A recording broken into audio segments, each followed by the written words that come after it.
আপনি জানেন কি, যেই পড়াশোনা বা যেই ডিগ্রি নেওয়ার জন্য আপনি এত পরিশ্রম করতেছেন, তার চাইতেও বেশি ইম্পর্ট্যান্ট কয়েকটা স্কিল রয়েছে। যে স্কিলগুলো আপনি যদি অ্যাডাপ্ট করতে পারেন বা যে স্কিলগুলোর কথা বলবো, এই স্কিলগুলো যদি আপনি দ্রুত সময়ে আপনার জীবনে নিয়ে আসতে পারেন, সেই ক্ষেত্রে দেখবেন কি আপনি খুব দ্রুত সময়ে যে কোনো সেক্টরে ভালো করতে পারবেন। সেটা আপনি জবের সেক্টরে চিন্তা করেন, ব্যবসার ক্ষেত্রে চিন্তা করেন, অথবা আপনি রিসার্চ করবেন বা যে কোনো সেক্টর চিন্তা করেন না কেন, আপনি খুব ভালো করতে পারবেন। তো সেই স্কিলগুলো কি কি সেটা আমরা জানার চেষ্টা করবো। তো চলুন শুরু করা যায়। এখনো যারা চ্যানেলটিকে সাবস্ক্রাইব করেনি, সাবস্ক্রাইব করে দিবেন, বেল বাটন প্রেস করে দিবেন, যাতে নতুন নতুন যত ভিডিও আসে সবগুলো দেখতে পারেন। দেখুন, আপনি যদি একজন ছাত্র, সেই ক্ষেত্রে আপনার জীবনে সবচেয়ে প্রথম যে জিনিসটা জানা দরকার সেটা কি, টাইম ম্যানেজমেন্ট। এই টাইম ম্যানেজমেন্ট না বোঝার কারণে আমাদের অনেক সময় নষ্ট হয়, এবং কি পরীক্ষার আগের রাতে আমাদের কাছে মনে হয় কি এত বড় সিলেবাস, এই সিলেবাস শেষ কখন করব। সো এই জন্য আপনার শুরু থেকে কি চিন্তা করা উচিত, কতদিন পরে পরীক্ষা এবং কি সিলেবাসে কি কি আছে সেই জিনিসটা জেনে আপনার ওই অনুযায়ী টাইমটাকে ডিস্ট্রিবিউট করা। সো এই ক্ষেত্রে কি হবে, আপনার পরবর্তী জীবনেও আপনি প্রত্যেকটা কাজের ক্ষেত্রে আপনি প্রজেক্ট ওয়াইজ কাজ করতে পারবেন। আর আমরা প্রজেক্ট ওয়াইজ কাজ বলতে কি বুঝি, যেই কাজের একটা নির্দিষ্ট টাইমটা থাকবে এবং কি ওই টাইমের ভিতরে ওই স্পেসিফিক কাজটা জমা দিতে হবে। তো ওই স্পেসিফিক কাজ যদি আপনি জমা না দিতে পারেন, তার মানে কি আপনার প্রমোশন হবে না, অথবা আপনি টার্মিনেট হয়ে যেতে পারেন। তার মানে আপনার ভবিষ্যৎ জীবনেও কাজে লাগবে যদি আপনি এই টাইম ম্যানেজমেন্টটা শিখে যেতে পারেন। আমার নিজেরও যেহেতু বেশ কিছু কোম্পানি রয়েছে, সেই ক্ষেত্রে আমাদের স্টাফদের কিন্তু আমরা নির্দিষ্ট টাইমের ভিতরে এই কাজগুলো শেষ করবেন, এই কাজটা এই এত দিনের ভিতরে শেষ করবেন, এই জিনিসটা কিন্তু আমরা দিয়ে থাকি। তার মানে তারা যদি চিন্তা করে একদিন পরে কাজটা জমা দেবো, আলটিমেটলি কিন্তু সেই ক্ষেত্রে তাদের সেলস বা তাদের রেভিনিউ বাড়বে না। সো এই জন্য কিন্তু তাদের নির্দিষ্ট টাইমের ভিতরে শেষ করতে হয়। সো আপনি স্টুডেন্ট অবস্থায় এই কাজগুলো শুরু করতে পারেন।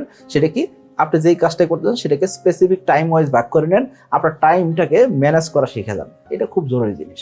আপনি স্কুল, কলেজ, ইউনিভার্সিটি কোথাও শিখবেন না, দ্বিতীয় যে স্কিলটা পাবেন সেই স্কিলটা কেউ আপনাকে শেখাবে না। কোন স্কিল? Problem solving skill.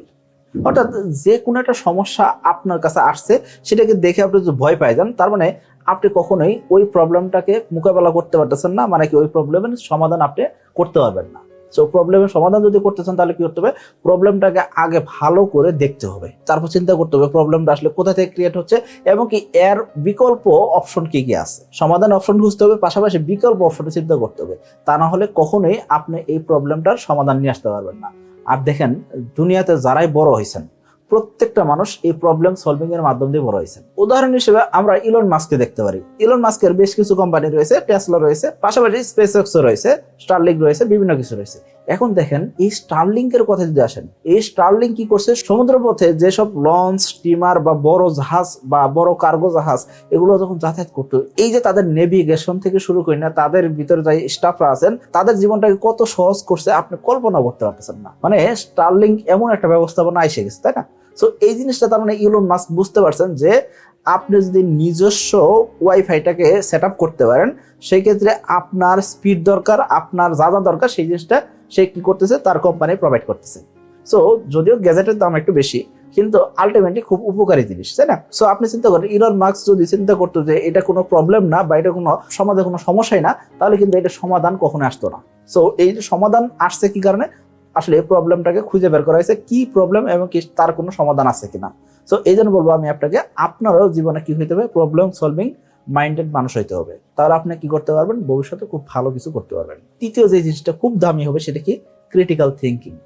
আপনি কত ক্রিটিক্যালি থিঙ্কিং করতে পারেন, কত ডিপলি চিন্তা করতে পারেন, সেই জিনিসটা খুব ইম্পর্টেন্ট। সমাজে একটা জিনিস চলতেছে, সেই জিনিসটা স্বাভাবিক চলবে, স্বাভাবিক, কিন্তু তার ভিতরে কিছু এক্সট্রা অর্ডিনারি পার্সনকে আমরা দেখি। এই পার্সনগুলো আসলে স্পেসিফিকলি কি জানে, তাদের কি এমন ক্যাটাগরি আছে বা তারা তাদের ভিতরে কি এমন স্কিল ডেভেলপ করছে যার কারণে তারা একটু ডিফারেন্ট বা তাদেরকে আলাদা করে দেখা হয়, তার কি তারা ক্রিটিক্যালি থিঙ্কিং করতে পারে। অ্যাকচুয়ালি ক্রিটিক্যাল থিঙ্কিং যদি করতে পারেন, সেই ক্ষেত্রে আপনার জব সেক্টর থেকে শুরু করে যে কোনো জায়গায় আপনি ভালো করতে পারবেন। আপনার কম্পিটিটিভ অ্যানালাইসিস করতে পারবেন, কম্পিটিটরের অবস্থা দেখতে পারবেন, আপনি নানান কিছু দেখতে পারবেন, মার্কেটের অবস্থা চিন্তা করতে পারবেন, ওভারঅল বিষয়গুলো নিয়ে আপনি কাজ করতে পারবেন। সো এই জন্য দেখা যায় এই ক্রিটিক্যাল থিঙ্কিং এর ডিমান্ড অনেক বেড়ে যাবে, এবং কি একটা সময় আমার মনে হয় ভবিষ্যৎ জামানায় মার্কেটিং এর জগতে ক্রিটিক্যাল থিঙ্কিং যারা করতে পারে তাদেরকে হয়তো বেশি ডিমান্ড দেওয়া হবে। স্যার বলবো আপনাকে, আপনার এই স্কিলটা অ্যাডাপ্ট করা খুব জরুরি। এই যে বর্তমানে আর্টিফিশিয়াল ইন্টেলিজেন্সের যুগ, অর্থাৎ এআই এর যুগ চলতেছে, এই যুগে আপনি যখন মার্কেটিং করবেন, সেক্ষেত্রে আপনার জন্য সর্বপ্রথম যে জিনিসটা দরকার সেটা কি, কারোর ইমোশনটাকে আপনি গ্রেপ করতে পারবেন। যতক্ষণ পর্যন্ত আপনি ইমোশন গ্রেপ করতে পারতেছেন, ততক্ষণ পর্যন্ত আপনার মার্কেটিং ঠিক মতন চলতেছে না বা মার্কেটিং হচ্ছে না। যদি আপনি বলেন যে ভাই আমি তো মার্কেটিং এর লোক না, বা আমি মার্কেটিং শিখবো না, বা আমার মার্কেটিং দরকার নাই, দেখুন প্রত্যেকটা মানুষের নিজেকে বিক্রি করতে হয়। আপনি যদি চাকরিতে যান সেক্ষেত্রে আপনি যে একটা নির্দিষ্ট সময় বিক্রি করতেছেন, অর্থাৎ আপনি ওই কোম্পানির জন্য কাজ করবেন, সেই কোম্পানি আপনার বেতন নির্ধারণ করতেছে কিভাবে, আপনার অবস্থা বিবেচনা করে আপনি কতটুকু কোম্পানিকে দিতে পারবেন, বা কতটুকু সময় আপনি দিলে সেই কোম্পানি কত টাকা দেবে সেটা কিন্তু আপনাকে একটা ফিক্সড করতেছে। তার মানে আপনার প্রত্যেকটা সেক্টরে মার্কেটিং এবং কি সেলস জানতেই হবে। তো আপনি যদি ব্যবসায় নাও হন সেক্ষেত্রে আপনার নিজেকেও যদি প্রমাণ করতে চান সেক্ষেত্রে আপনার মার্কেটিং এবং সেলস জানতে হবে। সো এই জন্য আপনার জীবনে যে জিনিসটা খুব বেশি ইম্পর্টেন্ট দরকার হবে সেটা কি, ইমোশনাল ইন্টেলিজেন্স। অর্থাৎ আপনি আপনার সামনের মানুষকে বা আপনার সমাজকে, আপনার সোসাইটিকে কিভাবে প্রমাণ করবেন যে আপনি ওই কাজটার জন্য যোগ্য, এবং কি আপনাকে যাতে ওই কাজটা দেওয়া হয়। তো এই জিনিসটা আপনি যদি না জানেন সেই ক্ষেত্রে কিন্তু কখনোই আপনি ভালো কিছু করতে পারবেন না। ধরুন আপনি কোনো একটা প্রোডাক্ট কিনবেন, কোন একটা ব্র্যান্ডের নাম যদি আমি আপনাকে বলি, সেই ক্ষেত্রে ইনস্ট্যান্ট ওই কোম্পানির লোগোটা আপনি মাথায় রাখতেছেন, তার মানে কি, বা ওই কোম্পানির নামটাকে মাথায় রাখতেছেন, বা কোনো একটা প্রোডাক্টকে আপনি মাথায় রাখতেছেন, তাই না? সো ওই কোম্পানি একাধিক প্রোডাক্ট বিক্রি করতে পারে, কিন্তু আপনি একটা প্রোডাক্ট দিয়ে আপনি চিনেন। এর পিছনের কারণটা কি? এর পিছনের কারণ হলো ওই কোম্পানি নিউরো মার্কেটিং করছে। এখানে খুব ডিপলি চিন্তা করার বিষয় যে আপনার ব্রেনের ভিতরে তারা কিন্তু ওই কোম্পানির লোগো বা নাম বা যে কোনো কিছু একদম অ্যাটাচ করে দিচ্ছে। এই জন্য বলা হচ্ছে কি, ভবিষ্যৎ জমানায় আপনাকে ইমোশনাল ইন্টেলিজেন্স নিয়ে কাজ করতেই হবে। আরো এরকম অনেকগুলো স্কিল রয়েছে, তবে আমাদের তালিকায় সর্বশেষ যে স্কিলটার কথা বলবো, এই স্কিলটা খুব ইম্পর্টেন্ট। সেটা কি, আপনি এতক্ষণ ভিডিও দেখছেন ঠিকই, কিন্তু এখনো আপনি ডিসিশন নিতে পারতেছেন না যে আপনি ভবিষ্যৎ কি করবেন, বা কোন স্কিলগুলো আপনি অ্যাডাপ্ট করবেন, কখন থেকে কাজ শুরু করবেন সেটা আপনি জানেন না। তার মানে আপনার কি দরকার, পাওয়ার অফ ডিসিশন মেকিং দরকার। এই স্কিলটা খুব ইম্পর্টেন্ট। হুট করে একটা ডিসিশন নিচ্ছেন, ধরুন বন্ধু বান্ধব মিলে কোথায় যাবেন, আপনি বান্দরবান যাবেন। এখন বান্দরবান কেন যাবেন, একটা ট্যুর দিবেন, তাই না? সো এখন পরিবারকে মানাইতে হবে, পরিবার তো মানতে চাইবে না, তাই না? কারণ কি, বন্যা দুর্যোগ হয়েছে বা পাহাড় ধস হয়েছে, বিভিন্ন কিছু আছে। তো এই এলাকায় যেতে চান, আপনার পরিবার সচরাচর কি বলবে, না দরকার নাই। তো তাদেরকে ফাঁকি দিয়ে তার আপনি যাবেন না, তাই না? তো তাদেরকে আপনি মানাবেন বা তাদেরকে ম্যানেজ করবেন, তাই না? তো এই জিনিসটা কেমন করতেছেন, আপনি একটা ডিসিশন নেওয়ার কারণে, তাই না? একটা ডিসিশন নিচ্ছেন, এখন যদি না যান বন্ধু বান্ধবের সাথে, তাহলে আপনি বন্ধু বান্ধবের কাছে আপনি কালার হয়ে যাবেন, এই তো। সো এই কারণে আপনি চিন্তা করছেন কি, আপনার পরিবারকে যেমনি হোক মানাইতে হবে।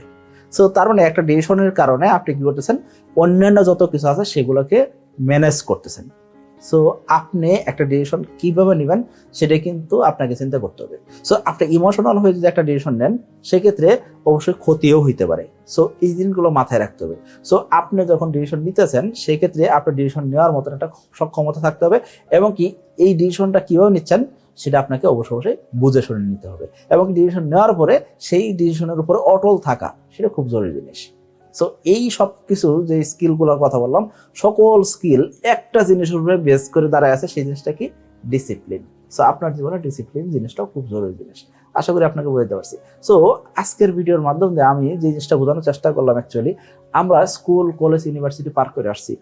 তো আমাদের কাছে মনে হয় যে আলটিমেটলি স্কুল, কলেজ, ইউনিভার্সিটি আমাদের কিছু শিখায় নাই। কেন শিখায় নাই? কারণ কি, আমরা কারিকুলামের যে বইগুলো ছিল সেগুলো নিয়ে ব্যস্ত ছিলাম। সো শুধুমাত্র আমরা পরীক্ষার আগের কয়েকদিন পড়াশোনা করে হয়তো পরীক্ষা দিছি, এই জিনিসটাই চলে। সো এর পাশাপাশি অনেক সময় থেকে যায়। এই সময়টাকে আমরা কিভাবে ইউটিলাইজ করে আমাদের ভবিষ্যৎকে সুন্দর করতে পারি সেই জিনিসটা আমাদের জানা দরকার। আজকে ভিডিওতে সেই জিনিসটা আমি আপনাকে বোঝানোর চেষ্টা করছি। আমি কয়েকদিন আগে আমার ইউনিভার্সিটি থেকে মাস্টার্সের সার্টিফিকেট তুলতে গেছি। আরো 2 বছর আগে মাস্টার্সের সার্টিফিকেটের জন্য অ্যাপ্লিকেশন করে আসছিলাম। তখনকার স্বাস্থ্য আর এখনকার স্বাস্থ্য তো এক হবে না। সো একটু হেলদি হয়ে গেছি। তো সেখানে আমাকে জিজ্ঞেস করা হইতেছে যে আপনি এতদিন কোথায় ছিলেন, আপনার সার্টিফিকেট তো উই পোকা খেয়ে ফেলছে, একটু খুঁজে দেখেন। আমার নিজের খুঁজতে হয়েছে। কেন? কারণ কি আমার আসলে সার্টিফিকেটের এখন পর্যন্ত দরকার ছিল না। কারণ কি, আমি আসলে এই সার্টিফিকেট দিয়ে কি করবো সেটা আমি নিজেও জানি না। কিন্তু আমার কিন্তু পড়াশোনা করতে হয়েছে, একাডেমিক জীবন শেষ করে আসতে হয়েছে, তাই না? সো আমি বলবো আপনাকে, আপনার একাডেমিক জীবন অবশ্যই আপনি শেষ করবেন। আমাদের সমাজের স্ট্যাটাস যদি চিন্তা করেন, ভবিষ্যৎ যদি চিন্তা করতে চান, সেই ক্ষেত্রে আপনার অবশ্যই আমাদের কারিকুলামের যে পড়াশোনা আছে বা ডিগ্রি যেটা আছে সেটা অর্জন করতে হবে। কিন্তু আপনি পড়াশোনা শুধুমাত্র চাকরির জন্য যদি করেন, সেই ক্ষেত্রে আমি বলবো আপনাকে আপনার জীবনে আরো বেশ কিছু স্কিল ডেভেলপ করা দরকার আছে, সেই স্কিলগুলো ডেভেলপ করেন। আশা করি বুঝতে পারছি। সকলে ভালো থাকবেন, সুস্থ থাকবেন। আসসালামু আলাইকুম।